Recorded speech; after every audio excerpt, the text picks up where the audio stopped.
రాకాలోకంకి స్వాగతం. ఈ కంటెంట్ మీకు నచ్చినట్టయితే లైక్ చేయండి, మీ బంధుమిత్రులకు షేర్ చేయండి.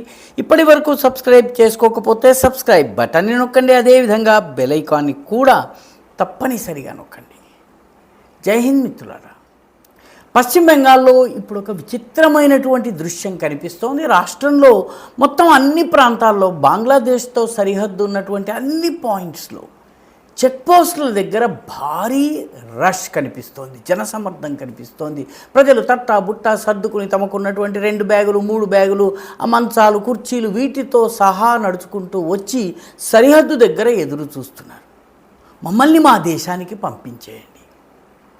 కోల్కతా నుంచి మొదలుపెట్టి ఇటు బర్ధమాన్ కావచ్చు, 24 పరగణ కావచ్చు, అటు మాల్దా ముర్షిదాబాద్ ఉత్తర బెంగాల్ వైపు కావచ్చును, కూచ్బిహార్ సిలిగుడి జల్పాయిగుడి ప్రాంతం కావచ్చును, అన్ని చోట్ల ఉన్నటువంటి బార్డర్ చెక్ పోస్టుల దగ్గర భారీ రష్. వీళ్ళందరూ కూడాను బంగ్లాదేశ్ నుంచి ఏడాది క్రితము, 2 ఏళ్ల క్రితము, కొందరు 4 ఏళ్ల క్రితము మన దేశంలోకి ప్రవేశించారు. వివిధ మార్గాల ద్వారా ప్రవేశించారు. ఇక్కడ ఉద్యోగాలు చేసుకోవటము, చిన్న చిన్న వ్యాపారాలు చేయటము, తోపుడు బండ్లు నడిపించటము, లేకపోతే కూలీ నాలి చేసుకుంటూ నెమ్మదిగా తమ పేర్లను ఓటర్ లిస్టులోకి అక్కడ స్థానికంగా ఆధార్ కార్డులు పొందడానికి ఉపయోగించుకుని నెమ్మదిగా ఇక్కడ ఓటర్లు కావడానికి ప్రయత్నించిన వాళ్ళు. వీళ్ళకి స్థానికంగా సహకారం లభించింది. అటు బంగ్లాదేశ్ నుంచి వీళ్ళని ఇటువైపు తీసుకొచ్చేందుకు ఒక ప్రత్యేకమైన ఏర్పాటు ఉంది. ఒక 5,000 6,000 5,000 నుంచి 25,000 మధ్య బేరం కుదుర్చుకుని వీళ్ళని సరిహద్దు దాటించి మన దేశంలోకి పంపేవాళ్ళు. ఇప్పుడు వీళ్ళందరూ బంగ్లాదేశ్కి వెళ్ళిపోవాలని చెప్పి నిర్ణయించుకున్నారు.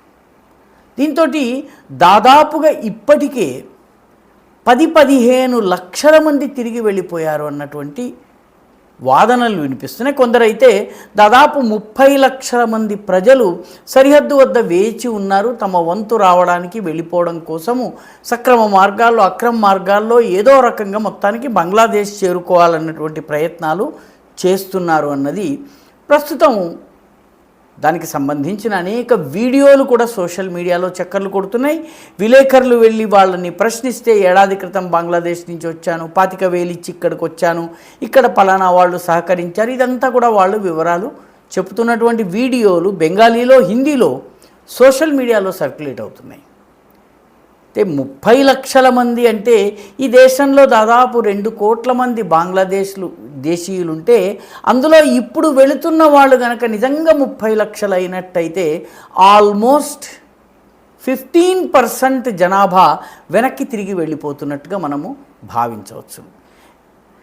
ఎందుకంటే వాళ్ళకి ఇంకా ఇక్కడ ఉండడము కష్టమైపోయింది.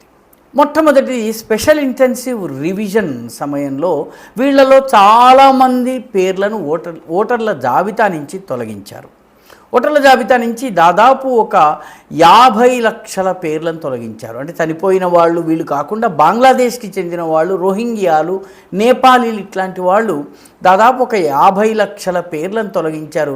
ఈ 50 లక్షల మందికి మళ్ళీ ఓటు వచ్చే అవకాశం లేదు. కాబట్టి బంగ్లాదేశ్కి వెళ్ళడం తప్పితే వీళ్ళు ఇక్కడ నుండి చేయగలిగింది లేదు.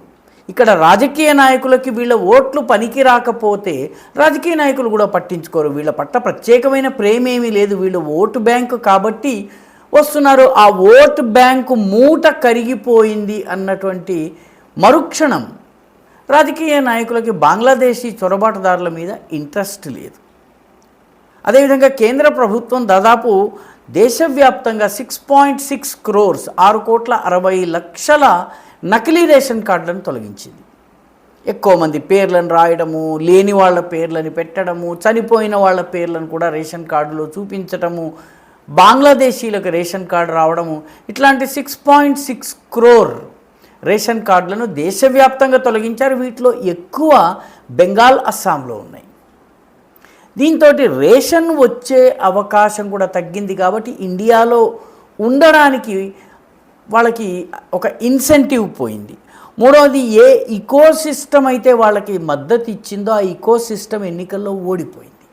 స్థానిక రాజకీయ నాయకులు వాళ్ళ పేర్లను ఓటర్ల జాబితాలో పెట్టించటము, వాళ్ళకి పత్రాలు సృష్టించటము, వాళ్ళకి చిన్న చిన్న ఉద్యోగాలు కల్పించటము, వాళ్ళందరినీ కొన్ని కాలనీస్గా సెట్ చేయటము చేసినటువంటి ఇకోసిస్టమ్ ఏదైతే ఉందో రాజకీయ నాయకులు, లంచగొండి ప్రభుత్వ అధికారులు, వీళ్ళందరి వ్యవస్థ కుప్పకూలిపోయింది ఎన్నికలతోటి. దాంతో వీళ్లకు సహకరించిన వ్యక్తులందరూ ఇప్పుడు అండర్ గ్రౌండ్లో ఉన్నారు. సమస్య రాగానే వాళ్ళని కాంటాక్ట్ చేస్తే వాళ్ళు ఇప్పుడు రెస్పాండ్ కావడం లేదు. దీంతో బంగ్లాదేశీయులు తమ దేశంలోకి పారిపోవడానికి పరుగులు తీస్తున్నారు.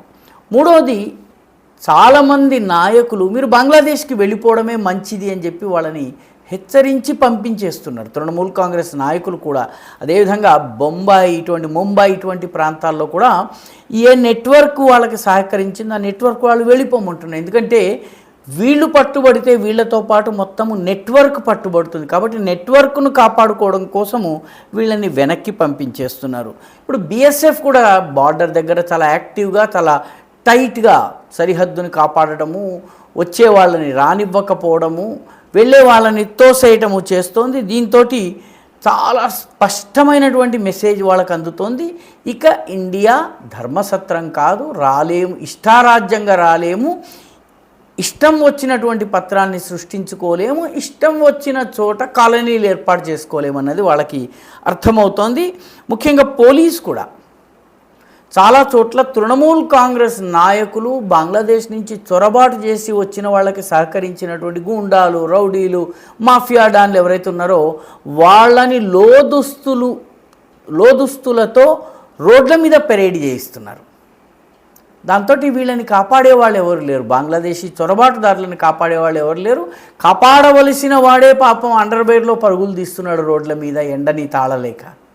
దాంతో వీళ్లకు స్పష్టమైన మెసేజ్ వచ్చింది. దాంతో దాదాపు ఒక 30 లక్షల మంది బంగ్లాదేశ్కి వెళ్ళి ఉంటారన్నది సోషల్ మీడియాలో వస్తున్నటువంటి అంచనా. దీన్ని ధృవీకరించేందుకు ఆధారాలు ఏమి ఉండవు. ఎందుకంటే వీళ్ళు వచ్చిన దానికి ఆధారాలు లేవు.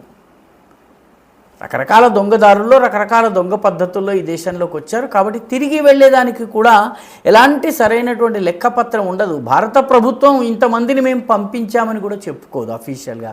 ఎందుకంటే బంగ్లాదేశ్లో ఈ వ్యక్తుల్ని అటు ఇటు ఇచ్చిపుచ్చుకునేటటువంటి వ్యవస్థ, ఎక్స్ట్రాడిషన్ వ్యవస్థ మనకు ఒప్పందం ఏమీ లేదు.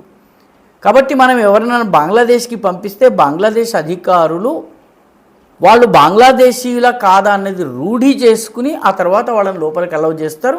అలా చేయడానికి వాళ్ళ 5 ఏళ్ళు, 10 ఏళ్ళు, 15 ఏళ్ళు కూడా పట్టవచ్చును. ప్రస్తుతం వాళ్ళ దగ్గర 2862 అఫీషియల్గా కేసులు పెండింగ్లో ఉన్నాయి. 5 ఏళ్ళుగా, 10 ఏళ్ళుగా. కాబట్టి ఏ రకంగా వాళ్ళు వచ్చారో ఆ రకంగా వాళ్ళు వెళ్ళిపోయేందుకు, వాళ్ళని బంగ్లాదేశ్ లోపలికి తోసేసేందుకు ఏర్పాట్లు జరుగుతున్నాయి. ఈ ఆపరేషన్ పుష్ బ్యాక్ ఏది అఫీషియల్ కాదు, మాస్ సైలెంట్ ఎగ్జిట్ జరుగుతోంది. దీనికి సంబంధించిన అనేక వీడియోలు సోషల్ మీడియాలో చక్కర్లు కొడుతున్నాయి. దీన్ని బట్టి దాదాపు 30 లక్షల మంది వెళ్ళి ఉంటారు లేదా వెళ్ళే ప్రక్రియలో ఉన్నారు. సరిహద్దు దగ్గర ఎదురు చూస్తున్నారని తెలుస్తోంది. మొత్తం మీద బెంగాల్లో ప్రభుత్వ మార్పిడి, ఒక జాతీయవాద ప్రభుత్వం వచ్చినటువంటి మరుక్షణము బంగ్లాదేశీయులు తమ దేశానికి పలాయనం చిత్తగిస్తున్నారు.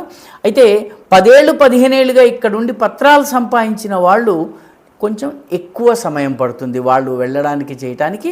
ఇటు రాష్ట్రంలో కూడా డిటెన్షన్ సెంటర్స్ ఏర్పాటు చేయటము ఇప్పటికే మాల్దాలో ఏర్పాటు చేశారు, మిగతా జిల్లాల్లో కూడా ఏర్పాటు చేస్తున్నారు.